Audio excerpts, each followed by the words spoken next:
شروع اللہ کا نام لے کر جو بڑا مہربان نہایت رحم والا ہے۔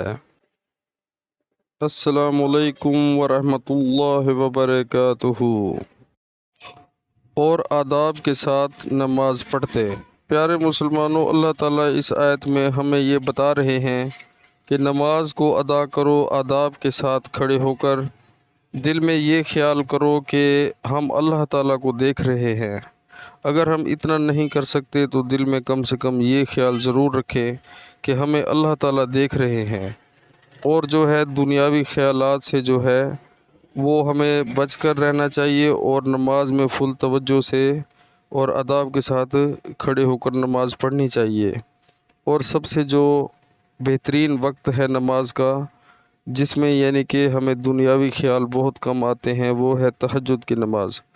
تو پیارے مسلمانوں، ہمیں غور کرنا چاہیے کہ ہم پہلے نمبر پر اللہ کا حکم مان رہے ہیں کہ نہیں، یعنی کہ اذان ہوئی ہے تو ہم جو ہیں اللہ کے گھر میں گئے ہیں کہ نہیں، وضو کر کے آداب کے ساتھ نماز پڑھی ہے کہ نہیں، یا ہم شیطان کے رستے پر چلتے ہوئے یعنی کہ نماز کو اگنور کر دیتے ہیں۔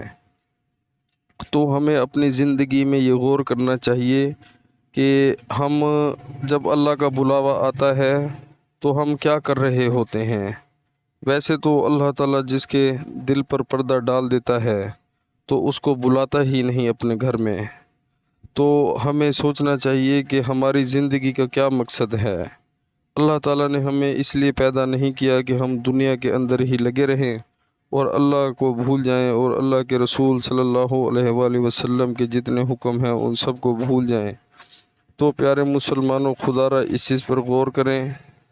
تو ہمیں نماز کی طرف فل توجہ رکھنی چاہیے، یہ اللہ کا حکم ہے، قرآن پاک میں اس کا بار بار ذکر آیا ہے۔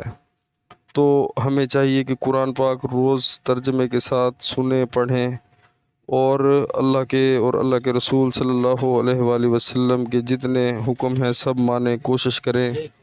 تو جو ہے ہماری یعنی کہ آخرت بہت اچھی ہو جائے گی، اور دنیا میں بھی اللہ تعالیٰ عطا فرمائے گا اور آسانی ہوگی۔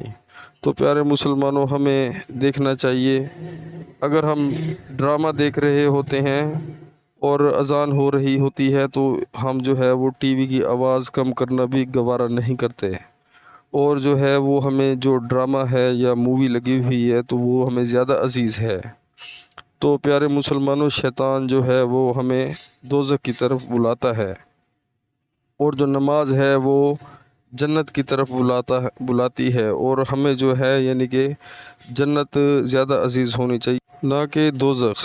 تو پیارے مسلمانوں، ہمیں اب خود فیصلہ کرنا ہے کہ ہمیں کون سا رستہ پسند کرنا ہے۔